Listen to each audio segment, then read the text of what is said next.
தீபாவளி என்றாலே புத்தாடைகள், புதிய அணிகலன்கள், தங்க வெள்ளி ஆபரணங்கள், இனிப்புகள் என வீடுகளுக்குள் மகிழ்ச்சி நிறைகிறது. எத்தனை நெருக்கடிகளும் பொருளாதார சிக்கல்களும் வந்தாலும் பண்டிகை நேரத்தில் அவற்றை மறந்து குடும்பத்தினரோடு மகிழ்ச்சியை பகிரவே பலரும் விரும்புகிறார்கள்.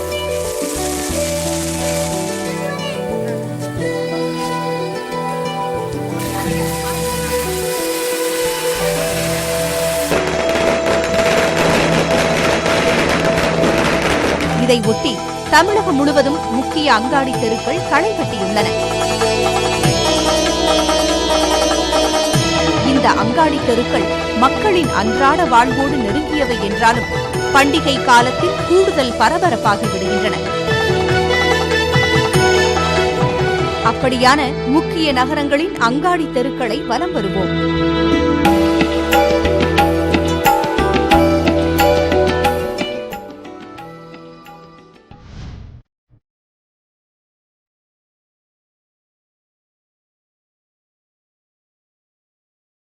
நெல்லையில் 2000 வருடம் பழமையான காந்திமதி அம்மன் நெல்லையப்பர் கோவிலை சுற்றி இருக்கக்கூடிய ரத வீதிகள் தான் மாவட்டத்தோட முக்கிய அங்காடி தெருக்கள்.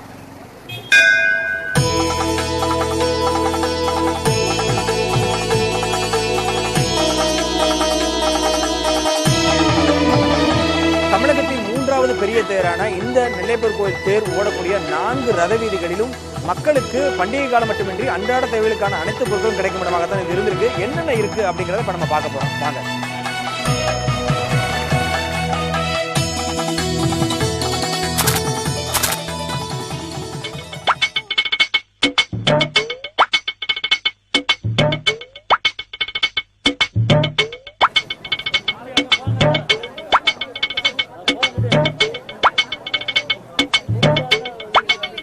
திருநெல்வேலினா அல்வா, அல்வானா திருநெல்வேலி. இந்த இனிப்பு இல்லாமல் இந்த அங்காடிகளை தொடர முடியாது. இனிப்பு அங்காடி தொடங்கி ஜவுளி, ஆயத்த அணிகள் இருக்கக்கூடிய நகைக்கடை, அதேபோல் பாத்திரக்கடை, காய்கறி, மளிகை எல்லாமே இந்த பகுதியில் தான் இருக்குது. ஒவ்வொன்றா பார்க்கலாம் வாங்க.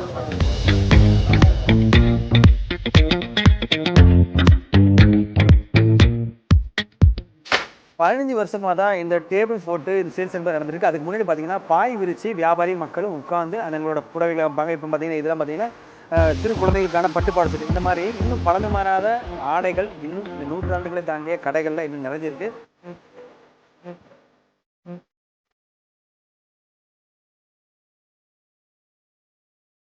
அங்காடி தெருக்கள் என்பது பெரிய அங்காடிகள் மட்டுமில்லை, இந்த ரத வீதிகளை நம்பி வட மாநிலத்திலிருந்து வந்து தெருவோரம் நின்று வியாபாரம் நடத்தக்கூடிய சிறு வியாபாரிகளுக்கும் ஒரு வருமானத்தை கொடுக்கக்கூடிய நம்பிக்கை கொடுப்பது தான் இந்த அங்காடி தெருவோட ஒரு சிறப்பு.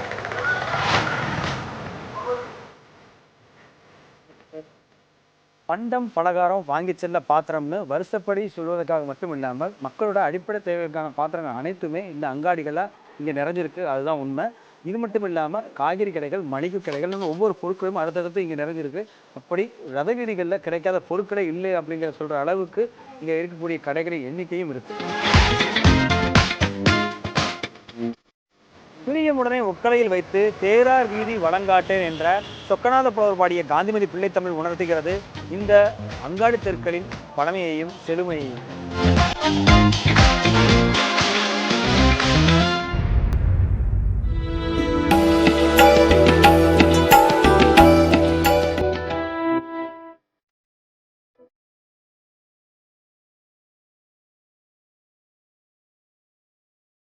சென்னைக்கு அடுத்தபடியாக வளர்ந்து வர நகரப்பட்டியலில் கோவையும் ஒரு முக்கிய நகரமாக இருக்குது. கோவையில் எண்ணற்ற வணிக வளாகங்கள், அங்காடி தெருக்கள் உருவாகி இருந்தாலும் பண்டிகை காலம் அப்படின்னாலே பொருட்கள் வாங்குவதற்கு கோவை மக்களினுடைய முதல் தேர்வாக இருப்பது இந்த ஒப்பனக்கார வீதி தான்.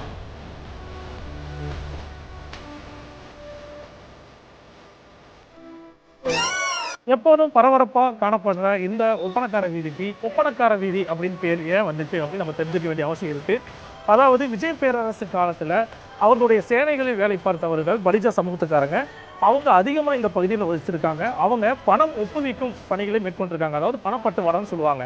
அவங்க அதிகமாக வசித்த பகுதியினால காலப்போக்கில் மருவி ஒப்பனக்கார வீதி அப்படிங்கிற பேர் வந்திருக்கு.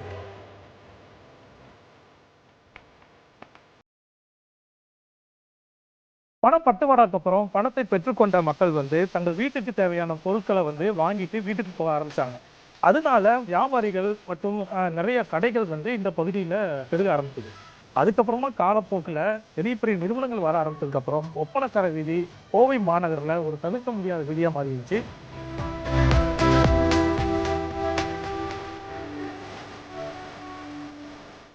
இப்போ நம்ம ஒப்பனக்கார வீதியில் இருக்கக்கூடிய பகுதி உப்பு கிணறு சந்தை அப்படின்னு சொல்ற ஒரு சிறிய பரப்பளவிலான பகுதி தான். இந்த பகுதியில் தாத்தா, தந்தை, மகன் என 3 தலைமுறைக்கு மேலாக வியாபாரம் செய்யக்கூடியவர்கள் அதிகமாக இருக்காங்க.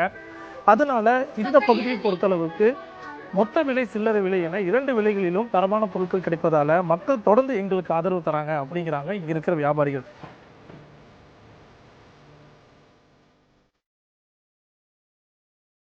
தமிழகம் முழுவதும் பல்வேறு இடங்களில் கிளைகளை வச்சிருக்கிற எல்லா நிறுவனங்களுடைய ஒரு கிளை என்பது ஒப்பனக்கார வீதியில் இருக்கும்.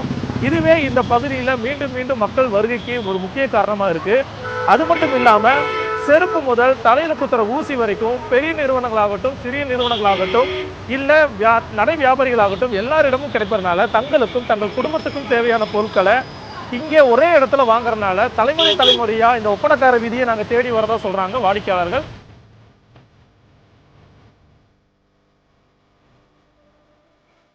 பாஸ்கட் சாலை, புரூக்ஃபீல்டு சாலை, புறநகர் சந்தைகள் என கோவையில் நிறைய வியாபார தலங்கள் வந்தாலும் தங்கள் குடும்பங்களுடன் பழகி போன ஒப்பனக்கார வீதியை கோவை மக்கள் தள்ளி வைக்க மாட்டாங்க அப்படிங்கிறத நீங்க தெரிஞ்சிருப்பீங்க.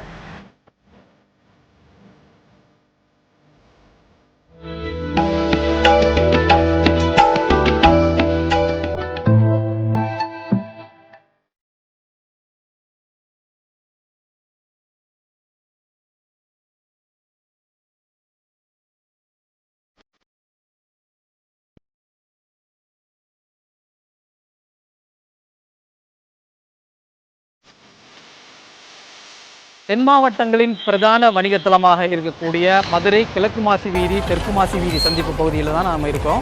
1840ஆம் ஆண்டுக்கு முன்பு வரை இந்த இடம் மதில்கள் நிறைந்த சிறு நகராகத்தான் இருந்திருக்கு. அதற்கு அப்புறமா இந்த மதுரை மாநகரை விரிவுபடுத்த வேண்டும் என்கின்ற அடிப்படையில் அப்போதைய ஆங்கிலேயர் ஆட்சி காலத்தில் இருந்த ஆட்சியர் ஜான் பிளாக்பர்ன் என்பவர் இந்த கோட்டை சுவருக்கு அருகே இருந்த அகழிகளை மூட வேண்டும் என்கின்ற அடிப்படையில் அகழிகளை மூடி பணிபுரிபவர்களுக்கு அந்த இடம் தங்களது உடைமைகளாக்கி கொள்ளலாம் என்கின்ற அறிவிப்பை வெளியிட்டு அதன் அடிப்படையில் மக்கள் ஒத்துழைப்பு கொடுத்து அந்த கோட்டை சுவர்களுக்கு அருகே இருந்த அகழிகள் அனைத்துமே மூடப்பட்டு இந்த மதுரை மாநகர் விரிவாக்கம் செய்யப்பட்டது. அதன் தொடர்ச்சியாகத்தான் நாம் தற்பொழுது இருக்கக்கூடிய இந்த அகழிகள் நிறைந்த இந்த இடத்தில் 140 வணிக கடைகளாக உருவெடுக்க துவங்கு வணிக கடைகள் நிறைந்த பிரதான வணிகத்தலமாக தற்பொழுது உருமாறி இருக்கிறது. இந்த இடத்திற்கு விளக்குத்தூண் என்ற ஒரு சிறப்புமிக்க பெயரும் சூட்டப்பட்டிருக்கிறது.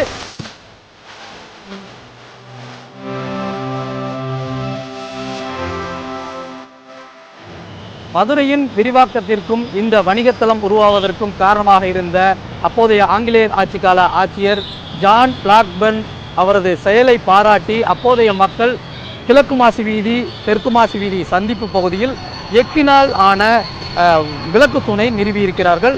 இந்த விளக்கு தூணில் மீனாட்சி அம்மன் கோவிலிலிருந்து கொண்டு வரப்பட்ட எண்ணெய் மூலமாக அணையா விளக்கு என்பது வைக்கப்பட்டு தொடர்ந்து பிரகாசித்து வந்த நிலையில் சமீப காலமாக அது புதுப்பிக்கப்பட்டு மின்னொளியால் இன்றளவும் தொடர்ந்து பிரகாசித்து வருகிறது.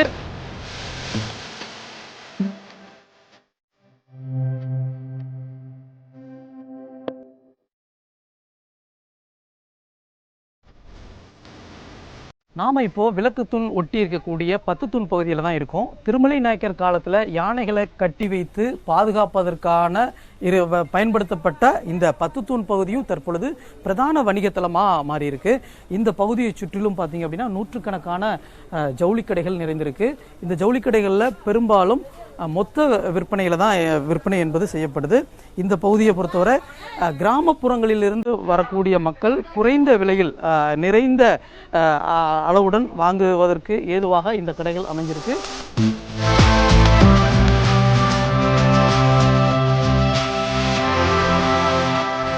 விளக்குத்தூணிலிருந்து மேலமாசி வீதி சந்திப்பு வரைக்கும் 2 கிலோமீட்டர் தூரத்திற்கும் சாலையோர கடைகள்ல இருந்து சிறிய கடைகள், அடுக்குமாடி கடைகள் என 4500 கடைகள் இருக்குது. இந்த 4500 கடைகள்லையும் பார்த்தீங்க அப்படின்னா இந்த தீபாவளிக்கு மட்டுமே 1000 முதல் 1500 கோடி ரூபாய் வரைக்கும் வர்த்தகம் நடப்பதா வியாபாரிகள் தெரிவிக்கிறாங்க. ஏன் இந்த விளக்கு தூணுக்கு பொதுமக்கள் அதிக அளவில் வர்றாங்க அப்படின்னா அதிக டிசைன்கள் நிறைஞ்சிருக்கும். தங்களுடைய பொருளாதாரத்திற்கு ஏற்ப பொருட்களை வாங்கலாம். அதே மாதிரி குறைந்த விலையில் அதிக டிசைன்களை பார்த்து வாங்க முடியும் அப்படிங்கிற அடிப்படையில் அனைத்து தரப்பு மக்களும் இங்கே வர்றாங்க. மதுரை மாவட்டம் மட்டுமல்ல, தேனி, திண்டுக்கல், விருதுநகர், சிவகங்கை, ராமநாதபுரம் இப்படி மதுரையை சுற்றி இருக்கக்கூடிய ஒரு 10க்கும் மேற்பட்ட மாவட்டங்கள்ல இருந்தும் பொதுமக்கள் ஜவுளி உள்ளிட்ட பொருட்களை வாங்குவதற்காக பண்டுதொட்டை இந்த விளக்குத்தூண் உருவான நாட்கள் முதலே வர்றது வழக்கமாக இருந்து வருது.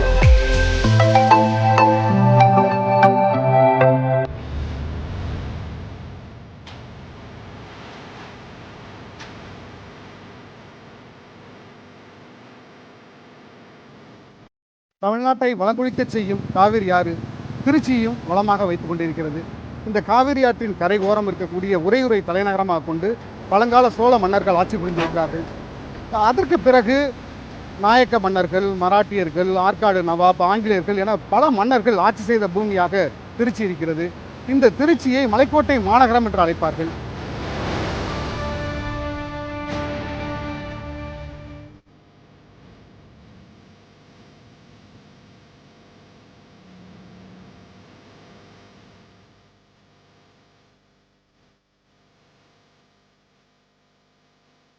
மலைக்கோட்டையினுடைய நுழைவாயில் முன்பாகத்தான் இப்போ நாம் நின்றுட்டு இருக்கோம். மன்னர்களுடைய ஆட்சி காலத்தில் இது அரண்மனையினுடைய நுழைவாயிலாக இருந்திருக்கு. இந்த கோட்டை நுழைவாயில் இந்த தெப்பக்குளம் தபால் நிலையத்திலிருந்து காந்தி மார்க்கெட் வரை இருக்கக்கூடிய சாலையை மேலப்பொழிவார் ரோடு என்றும், அதே போல் மலைக்கோட்டையினுடைய கிழக்கு பகுதியில் இதே போன்று இருக்கக்கூடிய அந்த நீண்ட அகலமான சாலையை கீழப்பொழிவார் ரோடு என்றும் அழைக்கிறார்கள்.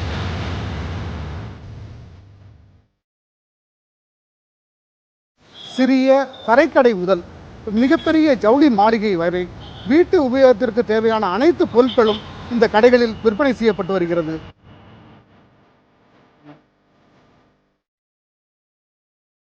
கோட்டை அரண்மனை சுவற்றை பாதுகாப்பதற்கு பல மன்னர்கள் முயற்சித்திருக்கிறார்கள். அதில் குறிப்பாக நாயக்க மன்னர்கள் அவர்களுடைய ஆட்சி காலத்தில் தான் இந்த கோட்டையினுடைய சுவர்கள் பலப்படுத்தப்பட்டிருக்கு. அந்த கோட்டை சுவர்கள் இருந்ததனுடைய உட்பகுதி தற்போது வணிக நிறுவனங்கள் அடங்கிய பல்வேறு தெருக்களாக அமைந்திருக்கின்றன. குறிப்பாக பெரிய கடை வீதி, சின்ன கடை வீதி, நந்தி கோயில் தெரு, பட்டவர்த்த ரோடு என பல பெயர்களில் இந்த சாலைகள் அமைந்திருக்கின்றன. இந்த சாலைகள் முழுவதும் ஏராளமான ஜவுளி கடைகளும், வீட்டு உபயோக பொருட்கள் விற்பனை செய்யக்கூடிய கடைகளும், அதே போல சாலை ஓர சிறு வணிக கடைகளும் நிரம்பி இருக்கிறதை நம்மால் காண முடிகிறது.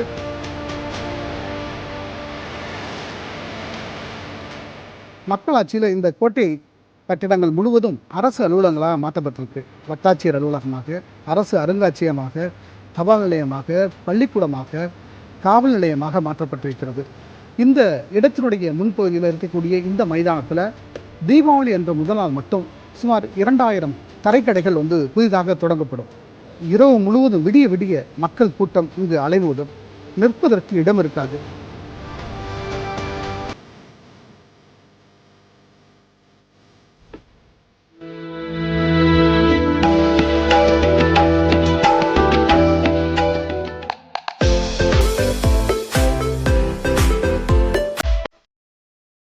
ஜனரஞ்சகத்துடன் பரபரப்பாக காணப்படும் தங்க சாலை தெரு மின்ட் தெரு என்றே இன்று பலராலும் அழைக்கப்படுகின்றது. 4 கிலோமீட்டர் நீளம், குறுகலான தெருக்கள், அதில் எண்ணற்ற கிளை சந்துகள், 500க்கும் மேற்பட்ட அங்காடிகள் என சுறுசுறுப்பாக இயங்கி வரும் மின்ட் தெருவில் குண்டூசி முதல் தங்க குண்டுமணி வரை கிடைக்கின்றது. பண்ட பாத்திரங்கள் முதல் சமீப காலமாக பயன் அதிகரித்துள்ள முகக்கவசம் வரை அனைத்து பொருட்களின் மொத்த வியாபாரம் நடைபெறும் இந்த மின்ட் தெருவின் வரலாறும் சென்னையின் வரலாறும் கிட்டத்தட்ட ஒரே நேரத்தில் தான் தொடங்குகிறது.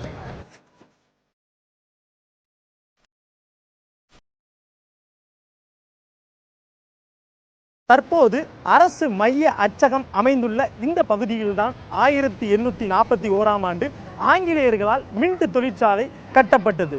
நாணய தயாரிப்பை அர்த்தப்படுத்தும் விதமாக ஆங்கிலேயர்களால் இந்த தெரு மின்ட் தெரு என்று அழைக்கப்படுகிறது. நாணய தொழிற்சாலையில் அதிகமாக தங்க நாணயங்கள் தயாரிக்கப்பட்டதால் இந்த தெருவிற்கு தமிழில் தங்க சாலை தெரு என பெயர் வந்ததாக கூறுகிறார்கள். தமிழ், தெலுங்கு, குஜராத்தி, ராஜஸ்தானி, ஹிந்தி பேசும் வியாபாரிகள் அதிகமாக காணப்படும் இந்த தெருவின் கட்டிடங்கள் பழமையான மெட்ராஸை ஞாபகப்படுத்தும் வகையில் உள்ளது.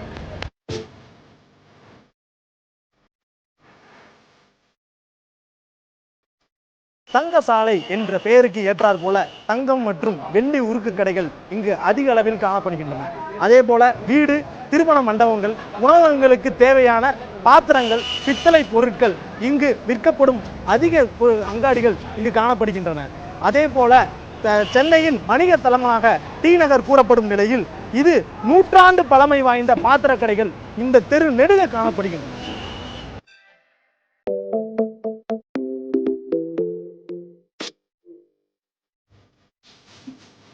ஆரம்பத்தில் மிகவும் அகன்று விரிந்திருக்கும் சாலை செல்ல செல்ல மிகவும் குறுகலாகி கொண்டே வருகின்றது. தங்கம், வெள்ளி நகைகள் மட்டுமின்றி கவரி நகைகள், வளையல்கள் போன்றவையும் இந்த தெருக்களில் அதிகமாக கிடைக்கின்றது.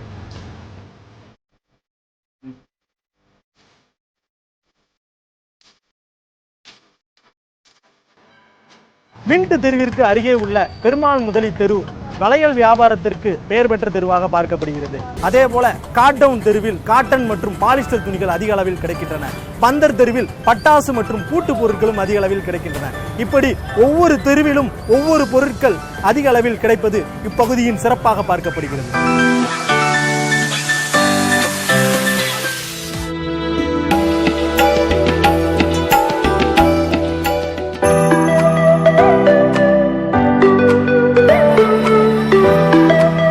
தீபாவளி பண்டிகைக்காக மக்கள் தங்களுக்கு தேவையான ஜவுளி ரகங்கள், ஆபரணங்களை உற்சாகமாக வாங்கக்கூடிய இந்த பகுதியில் இருக்கிறோம் நாம் இப்போ. இது சேலம் மாவட்டத்தோட முக்கிய வர்த்தக பகுதியான பஜார் தெரு. இந்த பஜார் தெரு இன்னைக்கு நேற்று தொடங்கப்பட்டதில்லைங்க. இங்கே வர்த்தகம் தொடங்கினது 100 ஆண்டு காலம் பழமை வாய்ந்தது அப்படின்னு வரலாற்று குறிப்புகள் சொல்லுது. இந்த பகுதி வர்த்தக மையமாக மாறினதுக்கு மிக முக்கிய காரணம் இங்கே இருக்கக்கூடிய திருமணி முத்தாறு.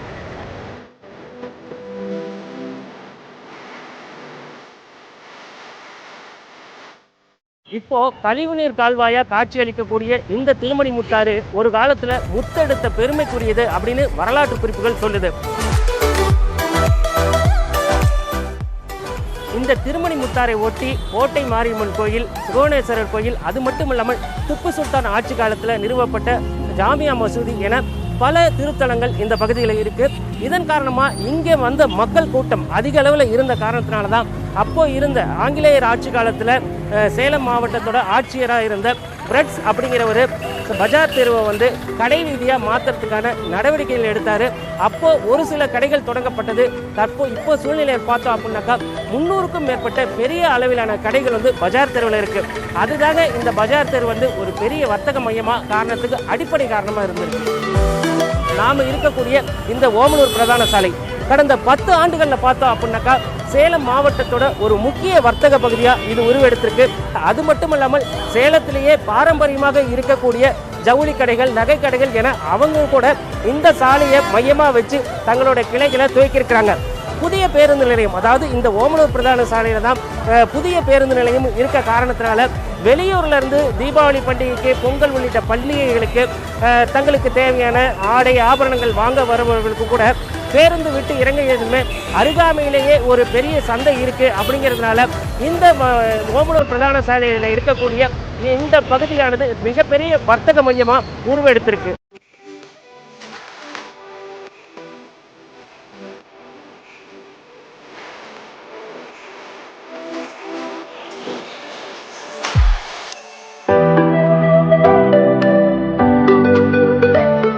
இத்தனை அங்காடி தெருக்களும் கொரோனா கால மனக்கலக்கங்களை உதறி தள்ளி பண்டிகைக்கான மகிழ்ச்சியை பரப்ப களை கட்டியுள்ளன.